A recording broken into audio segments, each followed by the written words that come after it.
Everyone, please stand up. Thank you very much. Welcome here to the Cade Museum for our Rotary Club of Gainesville meeting on this Tuesday, March 28th. My name is Tom Collette, your Sergeant at Arms. Please silence your cell phones. Quiet, please. Thank you.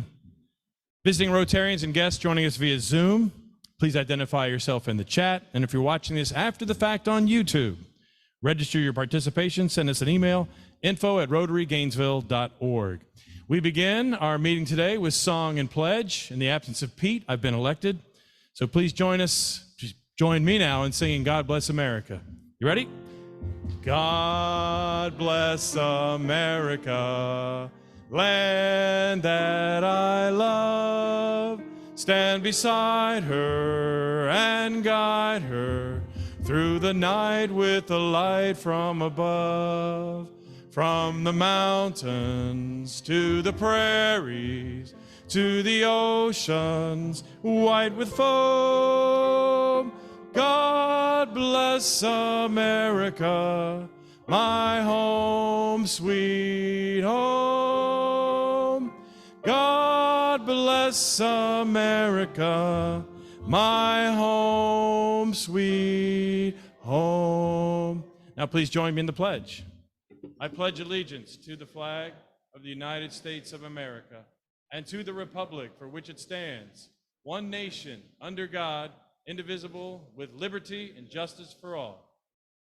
Now please remain standing for our invocation today, offered by Lori Vidal. Thank you, Tom. Let's pray together. We find ourselves, as we meet together today, continuing to experience what we might call a miracle. For those who have lived in Gainesville for generations, who would have thought where we now sit could become such a positive and invigorating area to enjoy life, enjoying time in Depot Park and the surrounding offerings of beer, bagels, donuts, and music, making life so much richer. We are so thankful for the many positive improvements made in the downtown area of Gainesville that make it a destination because of the new and creative offerings to embrace. We ask for the city leaders and staff wisdom to plan and implement those items that will be beneficial to all concerned as we move forward in 2023. May we as Rotary work well to build goodwill and better friendships throughout our city, we pray. In your strong name, amen. Thank you very much, Lori. You may be seated unless you are visiting us today, either as a member of another club or a guest of one of our members. Jason Shank will bring the wireless microphone your way. To our members, quiet please. To our members, please introduce yourself and your guest. Thank you. Quiet, please. Quiet, please. Thank you. My name is Lowell Chesborough. I was a member of this club for some 40 years before I wandered off to, I'm now in the Gilchrist County Club. And I have a guest with me today, Wayne Archer, who is a professor emeritus. Is that how they pronounce that word?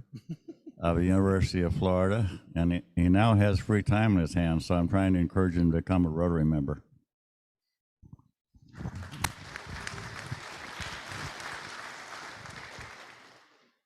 Doug Wilcox. I'm introducing Kevin Amati, who is new to the area from Cape Coral and looking for a new Rotary Club. He is a Rotarian, and he is the CEO of Oak Hammock.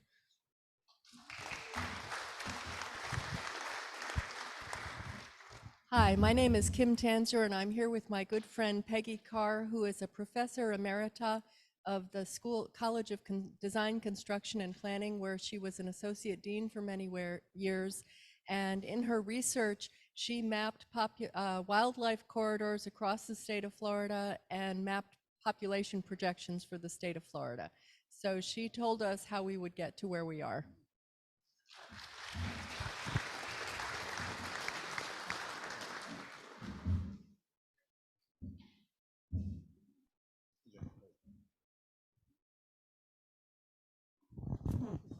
Good afternoon, folks. I'm Phil Waite, and I have a guest here with me today, Jeff Daubertine. He's new to the CADE, and he is in charge of our development.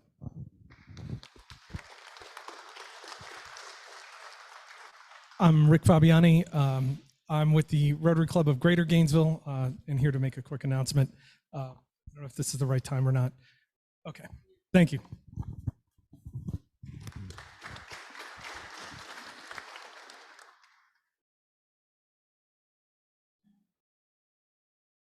Welcome to each and every one of you today. Is that it, Jason? Thank you. It is time now to bring up Rick Fabiani for his announcement. Come on up, Rick.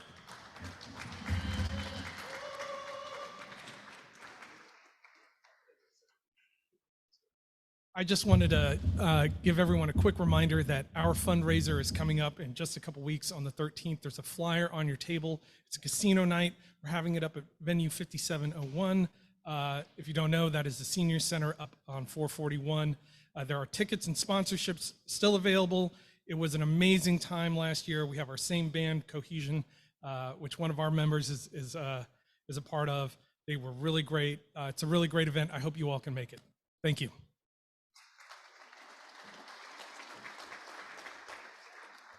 Up next with an announcement for us, TJ Pache.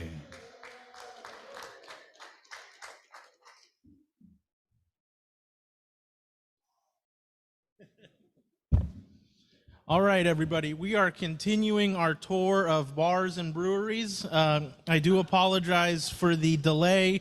We've been trying to figure out which bars and breweries Jason hasn't been thrown out of. There's a whole background process that we have to go through. So on Wednesday, May 3rd, I think it's May 3rd. It's the Wednesday in that week, and you'll get an email about it. We're going to go to Curia on the Drag, Dad's Bar. If it's not any good, it's Greg's fault. That's where he recommended. But we're going to start at 6 o'clock Wednesday, May 3rd. There will be additional announcements about it. We only had like 10 people at the last one, so we'd love to get more people. Greg bases my Rotary bonus on it at the end of the year. So if we can get a big crowd there, that would be great. Wednesday, May 3rd. Thank you. Thank you, TJ. What's my Rotary bonus based on, Greg? Up, multiplied by 0. Okay, got it. We have a craft talk today, everyone, and to introduce our craft talker, please welcome to the podium, Jay Norquist. Good afternoon, everybody. I am pleased to announce a new member of the Rotary Club. I did not realize when I invited him, this is Byron Flagg, I did not realize that his father was a Rotarian of this club for a very long time. And him, David, I believe, is here today along with Byron's mother, Chris. They're both sitting back here, so let's give them a round of applause for being here today. And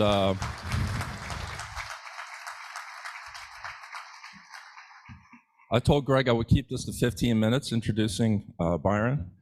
So anyways, Byron is a Gainesvillian. He's born and raised in Gainesville. And I got to know him through his work with the Alachua County Forever program, where he served with the Alachua County as an attorney, representing them in some of the real estate deals that they were doing.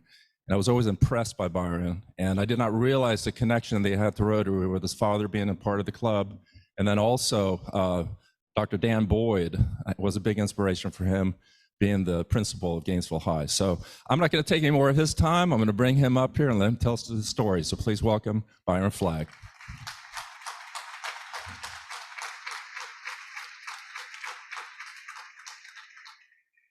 Good afternoon, everybody. It's a little weird talking about myself because I'm usually talking about clients or projects instead of myself as a lawyer advocating. And I understand, Greg, it's supposed to be a 30-minute talk. Is that right? Or is it?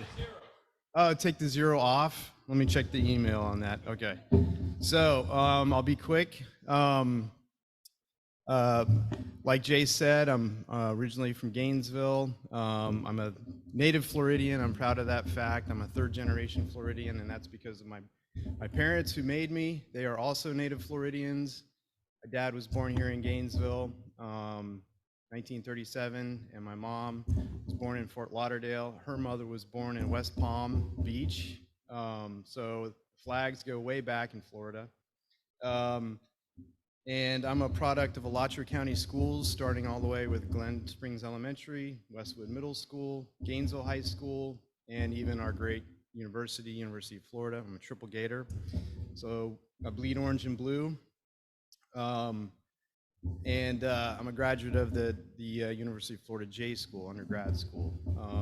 After I got my undergrad degree, I went up to Tallahassee to work in politics and government, worked for Bob Graham briefly, worked in the state legislature, and did that for a little while and had enough of that.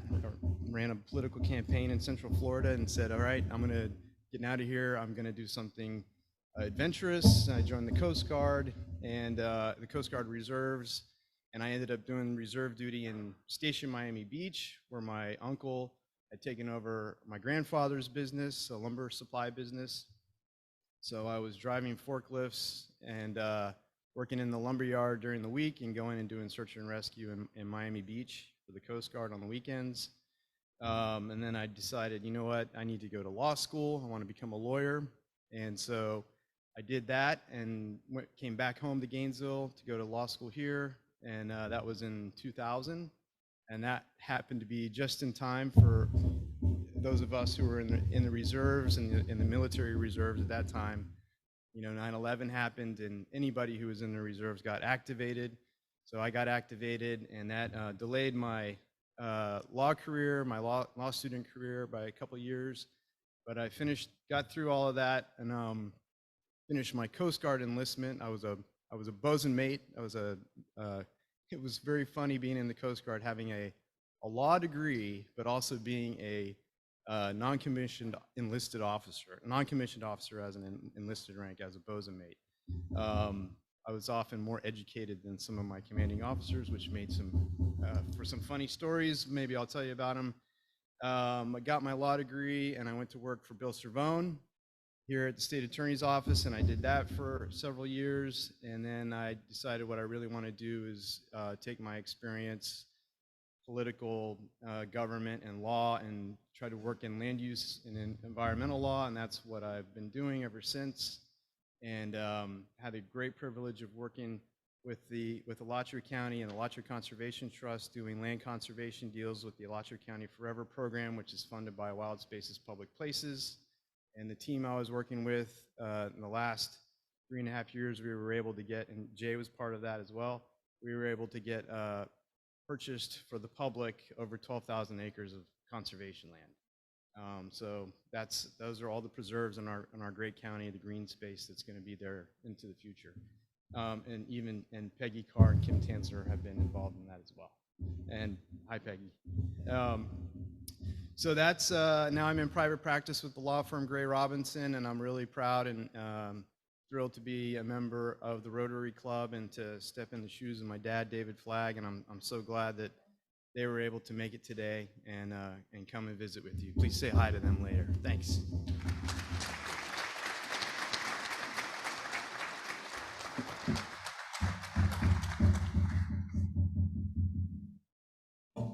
Byron, I want to thank you for coming today and sharing with us your story, and also bringing your parents. It's great to see second-generation Rotarians. We have a number in the club, actually.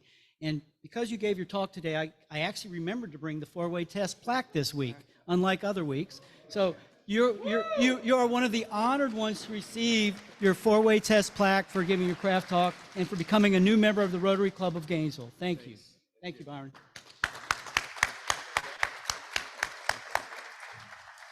And I will say, I saw Byron out at the ACT event, Alachua Conservation Trust Awards. He was out there working, serving beer. So a lot happened in Rotary this past week, and I'll make it fast because I want to get to our presentation. Gainesville Opportunity Center had their car wash and cookout. I want to thank Marion Colburn, Mary Crane, and Jennifer and Steve Elder for stopping by to support this organization. They're a great organization. The more you learn about them, the more you're going to like them. Also, several members of our club drove all the way over to Jacks Beach High School in Jacksonville to attend the district grant seminar. Those that attended will allow us to apply for a district grant in the coming Rotary year that starts in July. So thank you for going over there. We had Deborah Newell, Jacob Atim, Helen Warren, Wes and Hugh Eubank, and I want to thank them for going over there and making that effort. So thank you.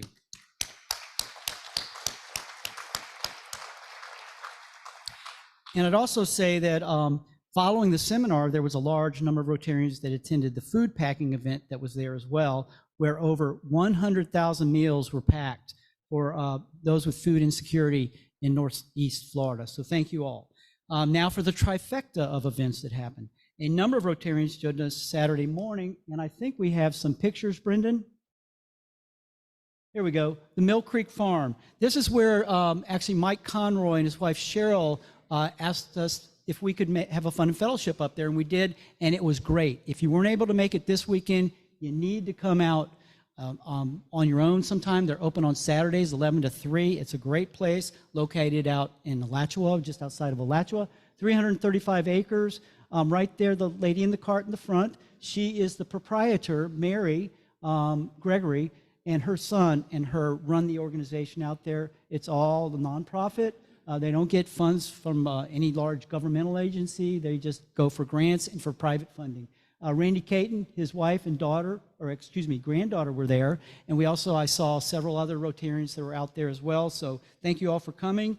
And they have over 140 horses on this 335 acres. That, by the way, Byron, is preserved in perpetuity through the Alaska Conservation Trust. So it's a beautiful piece of land. So please get out there. Finally, mark your calendars for our district assembly and conference on May 12th and 13th at Flagler College in St. Augustine. This should be fun, and I hope you can join us in. So May 12th and 13th, that's a Friday and a Saturday. If you can't make both, try to make one if you can. I think you won't be disappointed. At this point, I'd like to introduce our speakers that will present to us today. Sarit Sela, the City of Gainesville architect, was recognized by the Florida Institute of Architects as a citizen architect. She is also an accredited LEED AP with advanced knowledge in green building design. Those in building know what all those letters stand for. She also has international experience in master planning, higher education and governmental buildings design, historic preservation, and residential construction. She believes that collaboration and community outreach are key to development and implementation of well-rounded solutions to complex urban issues. And also want to introduce her co-presenter, Eric. Eric Bregfeld is the City of Gainesville Economic Development and Innovation Director. He is a member of the American Institute of Certified Planners, and in 2001 received National Development Council certification as an economic development and finance professional. He has served in public and economic development and urban planning for over 25 years. Also, Eric combines his two loves of economics and working with physical environment in his profession. Eric lives with his wife, Kathy, and their two children. And today, Eric and Sarit will be speaking to us about the downtown strategic plan. So I believe Sarit is coming up first. So Sarit, please come up. Can you have your picture? Hello, everyone. I'm Sarit. Thank you for having me here. It's a big honor for me. And I would like to present to you the Downtown Strategic Plan. If we could have all right, magic. This project was co-funded by the City of Gainesville and University of Florida.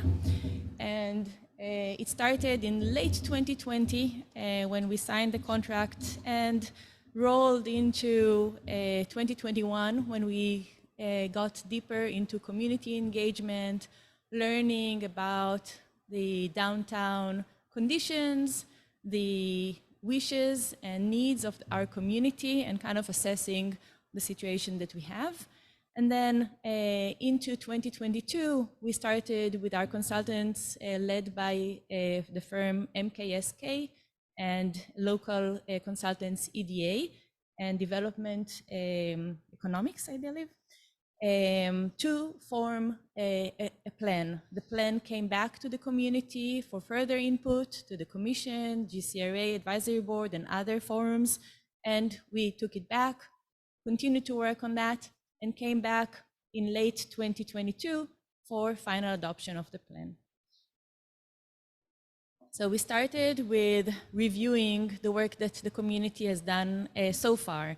Different plans, different area plans and more general plans, different organizations, and made sure that we are working and using the resources that are already have been in place. We also really worked hard on reaching the community. We got to chat or get reviews or input from more than 800 people. We had 2 large community meetings at Bodili Plaza, and remember the COVID days, this is not that obvious. We had focus groups that dealt with different aspects of downtown, existing businesses, former business owners, residents, social workers, young generation, and on and on and on, arts and culture. Each group had its own brainstorming session and discussion about different topics. We had online surveys, we had paper surveys, we went down to different events to reach portions of the community that usually do not come to us. We went to them, and we had different online tools as well for engagement, as well as city commission meetings and advisory boards. All the input that was received was put into 6 baskets. And these are the key findings that we came up with. 1, downtown should become a destination. So it needs to establish itself as a regional destination that attracts people from town and around. Connect the dots. So we see pockets of activity, pockets of interest within the downtown area, but often they're not really well connected to each other. We want to create a better connectivity and interest between those points. Then strengthen the relationship with adjacent neighborhoods. Like within the downtown, also outside of the downtown. There are residential neighborhoods within walking distance. Often they're not well connected, and the path between those residential areas and downtown is not very inviting. So what can we do to strengthen those connections? Next is to increase the housing opportunities. We saw that all types of housings are lacking in downtown. So if we look at housing construction in the few last decades, we don't see a lot within the downtown. We see around downtown, but not in downtown. And the holes are in all parts of the spectrum from affordable housing to market rate to high end. And then create a supportive local business environment. What can we do to sustain businesses in downtown, to recruit further businesses, and to bring the population to come and use those, be engaged with those businesses. And last but not least at all, is to maintain and enhance downtown. We already have a lot of good things happening. We need to remember them and not only look for the shiny next thing. How can we, what do we need to maintain what we already have and to build capacity? So from these six ideas or findings, we developed 16 ideas. So the ideas fall within those baskets and are a little more operational. Still, it's a very strategic level of a plan, but it's more operational. And today, Eric and I will touch on some of the points, not on all of them, because of time constraints, but you can definitely go online, and if you search Gainesville Downtown Strategic Plan, you can download the entire plan and see in more detail all the information.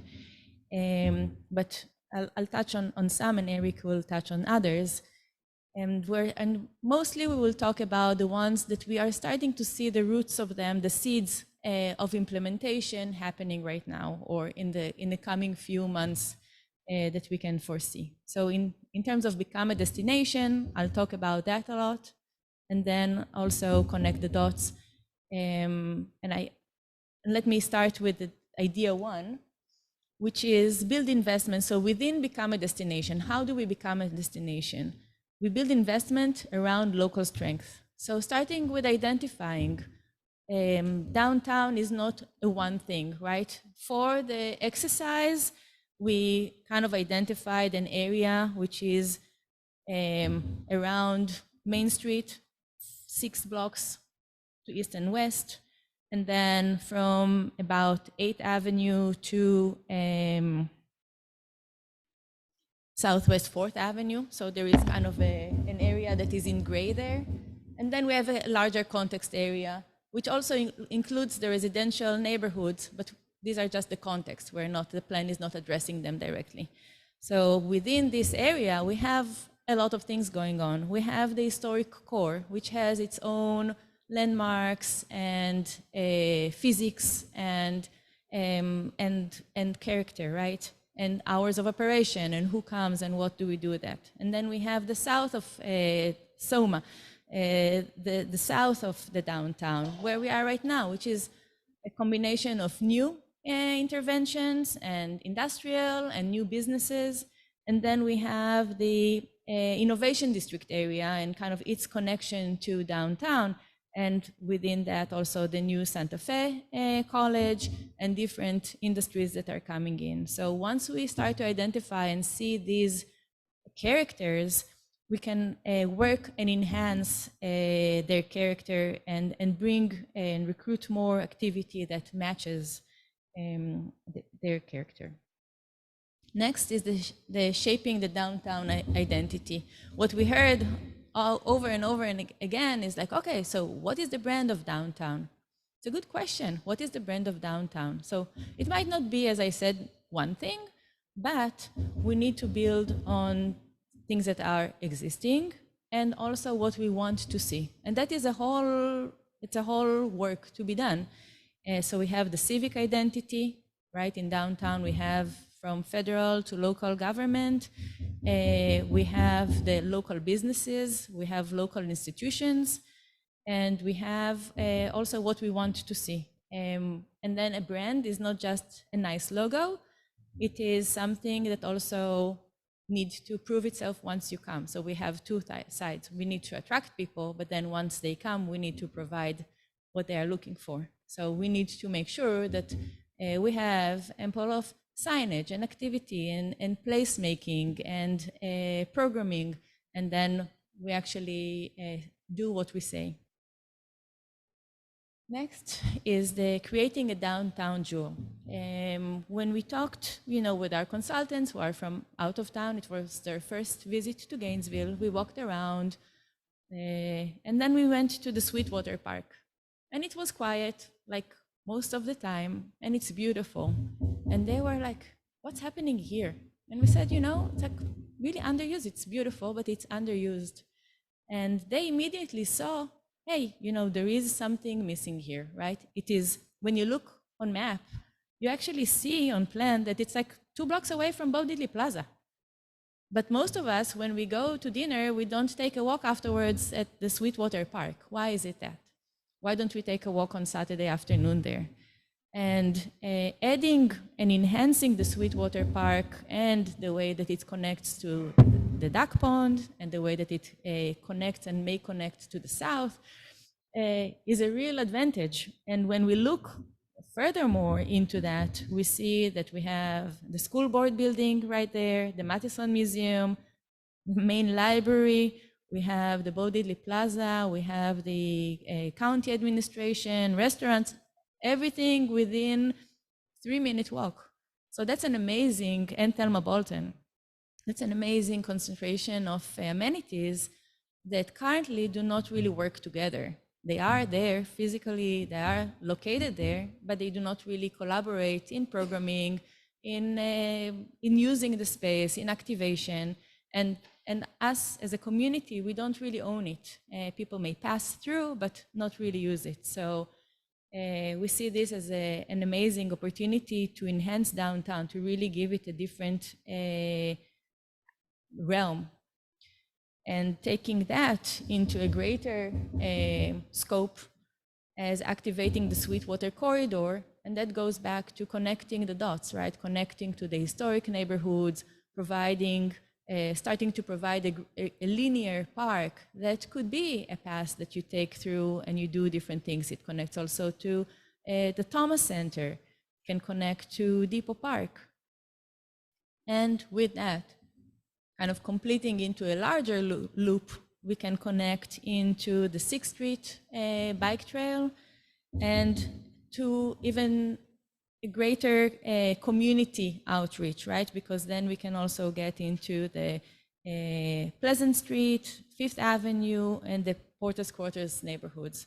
And this trail connects the inside of downtown and outside of downtown. And some of you may have enjoyed the Thriving Cities, Sarah's Sweetwater Green Loop Festival that I think happened last month.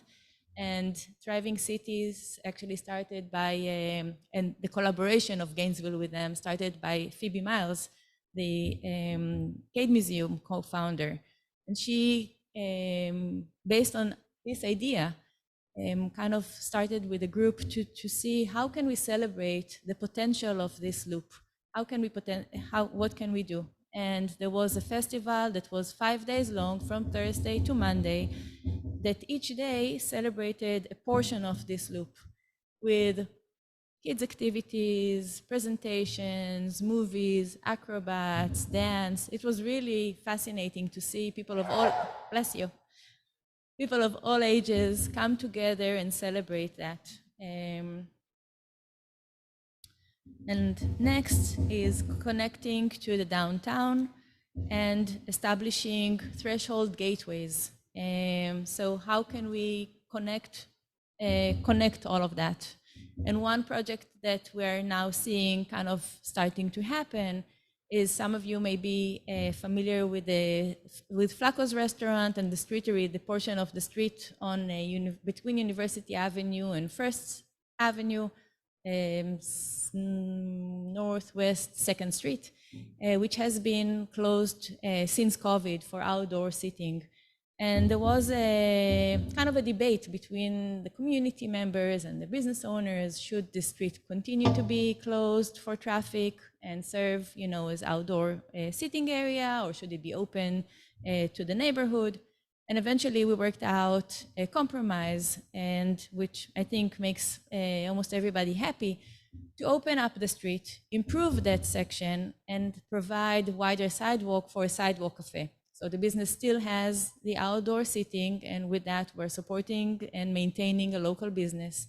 But we're also providing a nicer street with wider sidewalks and new trees for the community. And we hope to have also eventually also some art there to celebrate the community, and as an example of a transition zone like that.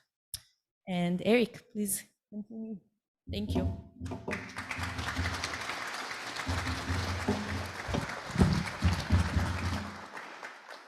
Hi, everybody. Nice to be back at Rotary. It's been a while.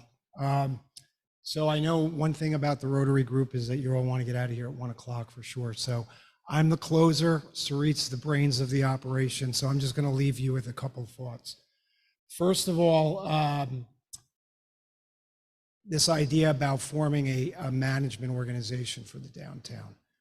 I think when we first got into this, we kind of thought that although the downtown in the past has had an organization that represented the interests, maybe somewhat loosely, of the downtown, business owners, property owners, which was known as GDOT, that kind of organization has kind of faded away a little bit. And one thing that comes from, I guess, my 20 years of experience in local government here in the city is that it's always helpful, we feel like, and I think is my observation, is that there's a constituency for getting something done in the community that is in alignment with the city, but maybe outside of the city. So what this downtown management organization would basically represent is a group outside of the city that would have an interest in getting into the downtown issues, maybe promoting the ideas in the plan and driving momentum that needs to be behind this effort. And Basically, when we looked around at the best practice in a number of different communities, many of them have some type of organization that kind of acts as the steward and the momentum driver for things going on. So we looked at places like Columbus, Miami, Jacksonville, also Louisville, Kentucky. All of those groups seem to have a similar type of organization that drives these issues. And they deal with different types of things. Very elementally, they'll deal with issues like clean and safe in the downtown, which is basically fundamental, and we probably need to be doing a better job of in the downtown. And then they can basically graduate up the continuum here, getting into marketing and branding, maybe some programming, maybe some retail, real estate curating, which is a big issue for our downtown because we have a market in the downtown, which is great, but we don't really have anybody that's like managing where certain types of real estate needs to go and trying to manage that a little bit. So we want to basically plant the seed for an organization like this to get going. And then once the organization is formed, then we can continue to try to build its capacity over time so that it can do a lot of those different types of activities, which I just mentioned. One of the things that you're going to find in the downtown strategic plan, going into this, we all felt like we didn't want to just create a plan if we weren't going to actually implement the plan. We don't want to have another plan that's just a shelf sitter, basically. So we made sure that for each of the more granular things that we wanted to do, each of those things were identified, who should basically take charge of that, what may be the potential costs. Okay.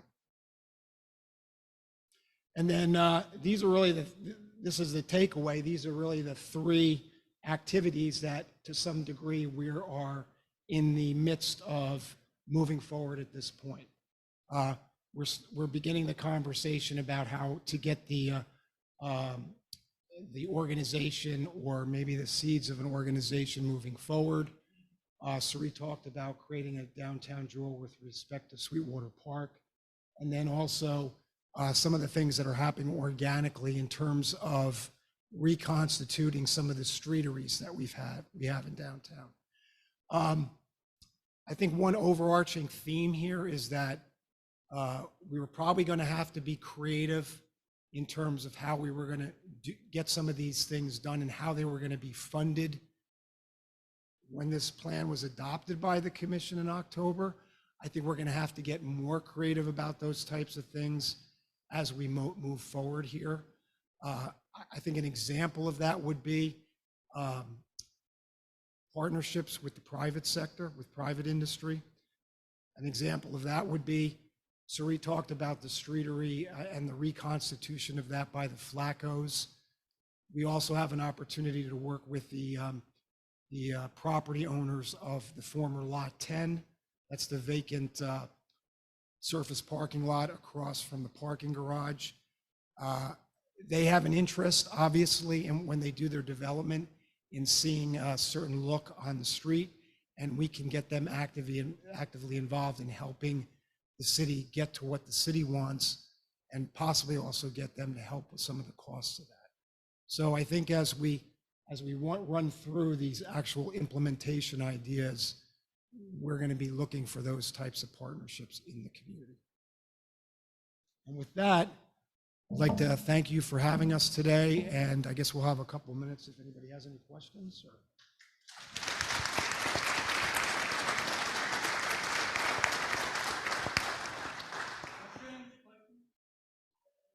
Wait. I do have one question that I'll go first because I have the microphone. Thinking about Sweetwater Branch Park and what you guys want to do with that, has there been any buy-in, especially from the library district? Because I do look at the library district kind of as the cog in the wheel in lacking investment in their physical space over there. Yeah, we are meeting with them. We met with them actually last week to talk about that, and we are hoping to have some kind of a steering group that is cross-organizational for programming and seeing how can we move forward and improve the Sweetwater Park. Who all have you reached out to as business owners in the downtown, to kind of get that private group that you're talking about? Because it seems that a lot of what you're talking about is great, but city government's only going to be able to steer it so much. It's going to take a lot of private owners to really get buy-in. Yeah, absolutely. We've talked to some of the folks that either are we have tenants as the city, so we have a number of business owners that we have leases with on the Bo Diddley Plaza, for instance, in the parking garage. Spoken to some of them. We had, I think, in one of the first slides, Sarit put up the advisory group that was kind of steering this plan. We had representatives from the Chamber of Commerce on that. We've also talked to a couple of business owners that have are larger property owners in the downtown. I mentioned the AMJ group that has control of Lot 10. So all of those are, I think, representatives of the groups that we want to discuss moving this to the next level with. We have a question on Zoom. Michael Pellet asks, what is planned, to open Sweetwater through GRU?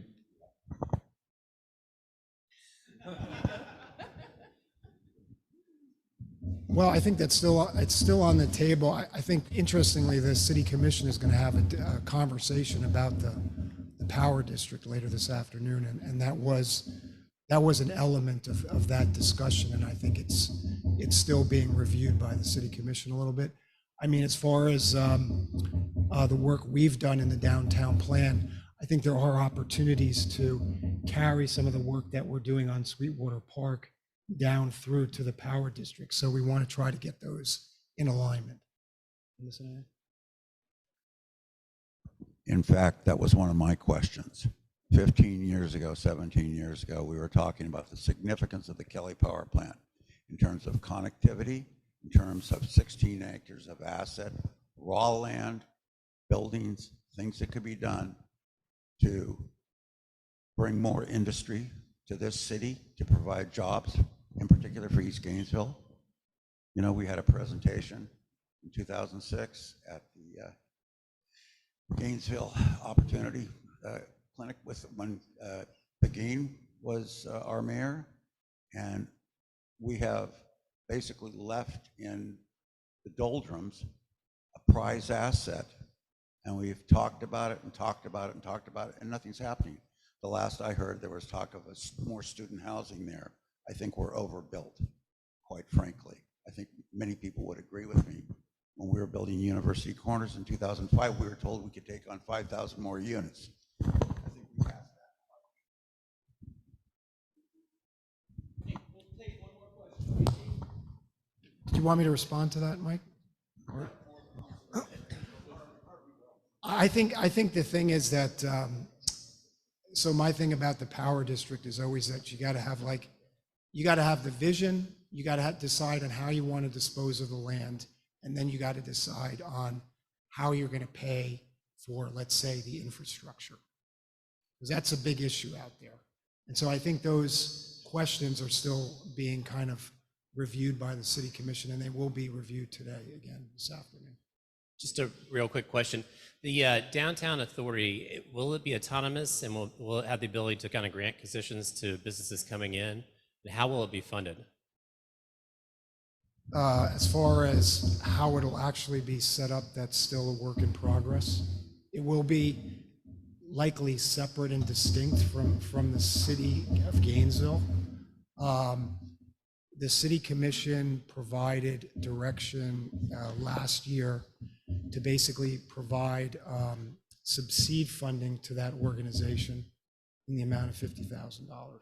And so I think what we anticipate is that we want to go to some of the other partners, larger partners in the community, and see if we can get some additional seed funding to make that happen.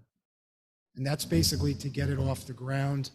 Again, my experience is that the city does a good job with seeding efforts, getting involved from the ground floor, but then at some point there's got to be an exit strategy for the city. So, hopefully we can assist in seeding something, and then at some point, the downtown organization can become more independent.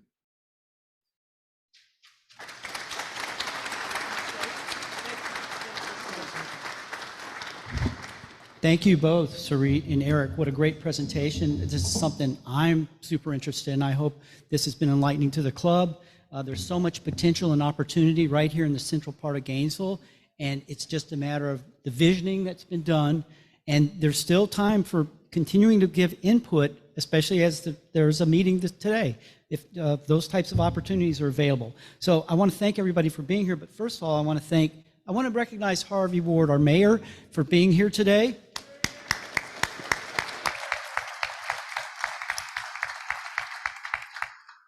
Yes, I'm so glad you could make it today. This is an important topic, very pivotal to the downtown development of Gainesville.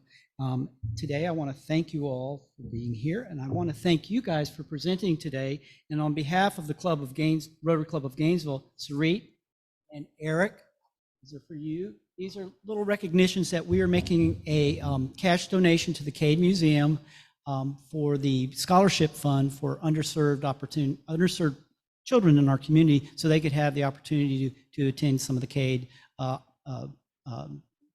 programs that are offered here at the Cade. So thank you.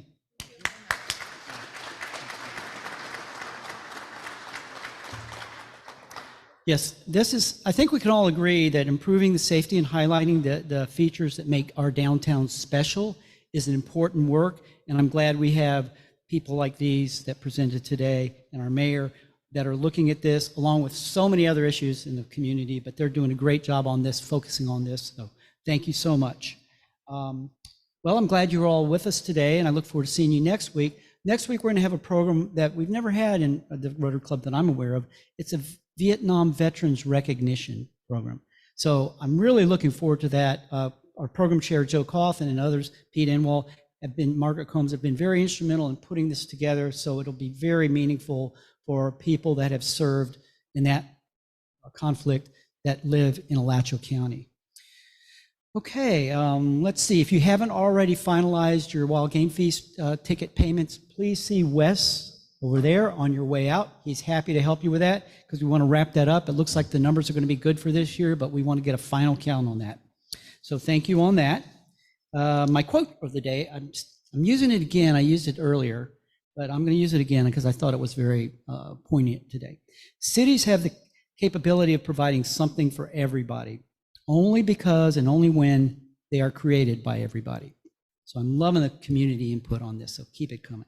The lucky Rotary raffle ticket number is last 3 digits, 112, and with that, our meeting's adjourned.